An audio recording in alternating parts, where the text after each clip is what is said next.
This video is going to be for those people who like getting a strong start in their game. Now, I know many of you guys will see the title and say, let people play what they want to play, which is totally fine. You do you. But if you are someone who's meta focused and want to start off with the strongest account in Wuthering Waves, I got you covered.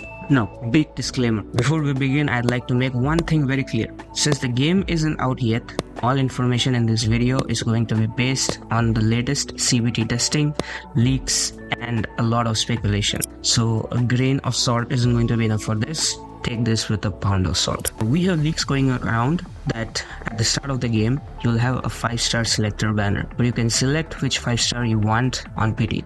So the obvious question arises, why reroll in the first place if you can choose which character you want anyway, right? Well, that's because optimally you'd want to get 2 5-stars to get the best star in the game, not one. So in this guide, I'll tell you which 5-stars to target in your reroll. So if you get either one of the 2, then you can get the other 5-star in the guaranteed banner. So to start off, you need a good DPS plus a good healer, right? That is like staple in most games.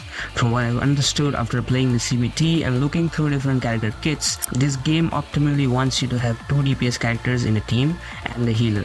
This is because every DPS character seems to have an outro skill that buffs the attack of the following character on field or deals some sort of flat damage. So some provide flat attack buffs while some provide elemental damage buffs, but one thing is consistent, that they buff damage or do some sort of damage. So target will be to get 1 good DPS and 1 good healer right off the bat when you start the game. Let's start with the healers. Verina. There are 2 healers in the whole game. One is Baiji.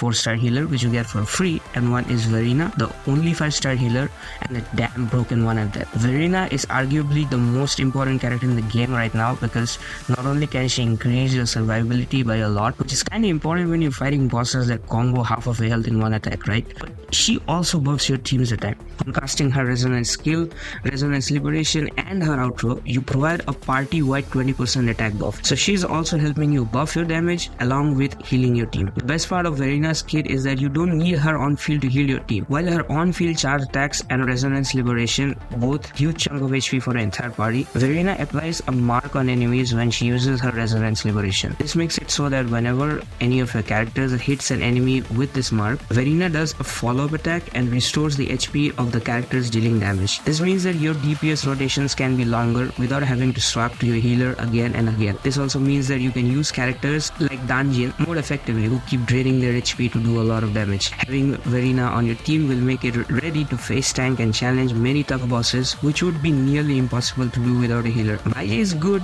but the healing isn't close to that of Verina, making her a better version of Verina. As a first 5-star, you should target Verina in my opinion.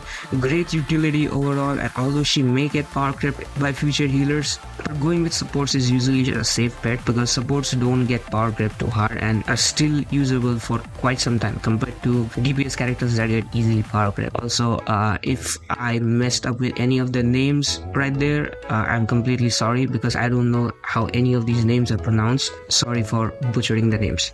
For the second 5-star you should target, it has to go to Calcharo. Bro is the definition of cool DPS, like everything in his kit screams DPS. Fast sword slashing attacks, man. Where there were other DPS characters like Yinlin that I could have mentioned here, Calcharo kinda has the easiest and least complex rotations out of everyone and deals big damage. He really is ideal for starting off. He has a simple 3-skill combo with charge attacks, and his resonance liberation also buffs his normal attacks and charge attacks. Just kind of a guy you will be spamming normal attacks with. Calcharo also gets defense buff with his resonance liberation, which makes him even more safe and beginner friendly. He's a DPS who wants more on-field time and pairs well with Verina, since she's all about keeping your on-field DPS alive. So let's talk a bit about his kit from what I've understood by playing this guy. You need to use his skill 3 times in a row to get his charge attack.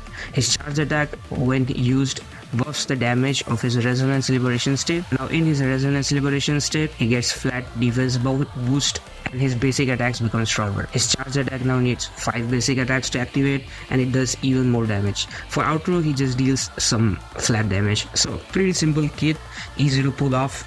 even if you don't have a lot of mechanical skills, you will be able to use Calcharo pretty easily. And he also gets damage boost on dodge attacks, so he's pretty beginner friendly. And I definitely think that when you're getting into a game like Wuthering Waves, which is so much mechanically advanced, you'd want a DPS who's like easy to use early on and is also strong. So yeah, Calcharo. So as per my recommendations, Verina and Calcharo, two of the characters you're looking at if you want to start pretty well in this game. But how do you get 2 5 stars? Let me explain. From pre-registration, we'll get 20 pulls. Now I'm really hoping we hit 30 million pre-registrations, because if we don't, it will really suck and we won't get the 20 pulls. Let's hope that we do get the 20 pulls, right? What you want to do is try to either get Calcharo or Verina in these 20 pulls. This will need some luck and some time, because you'll need to play through some of the story to unlock the gacha. Leaks suggest that we can skip the story. Like, it was not in CVT, but people are saying that we can skip the story when the game comes out, so that would make it easy. Still, I assume you'll need around 30 minutes for one reroll, depending on whether the story is skippable or not and when the wish system is unlocked. If you manage to pull Calcharo or Verina in the first 20 pulls, you can rest easy, because the other character you can just get from the guaranteed 5-star banner. Now, there's a lot of opium involved, because these pre-registration rewards, beginner banner, and these character kits can always change when the game comes out. As it is right now, this is the best part to get the strongest start in the game. The game seems more mechanically tilted, so many people may feel like characters don't matter a lot. Trust me, as a veteran PGR player, another game made by Kuro, I can definitely say that yes, this first character you pick really makes a huge difference starting on. They will release more broken characters eventually, but at the beginning, if you don't have a solid team, you'll face a lot of trouble clearing the hard content, and you will literally be gated when you're trying to farm for gear or when you're trying to farm for stronger equipment in the game, because you just don't have a strong DPS and just don't have a strong team. Again, you do you. Like, if you are a person who's like waifu greater than meta, then go for a waifu, man. But this was for people who want to min-max their account. And if you like this type of content, stick around, because I have lots of planned videos on Wuthering Waves coming up, which will surely help you get a good start, whether you're looking for a casual or a hardcore experience. We will talk about echoes next. It's a very core mechanic of the game, so you definitely don't want to miss out that video, and see you in the next one.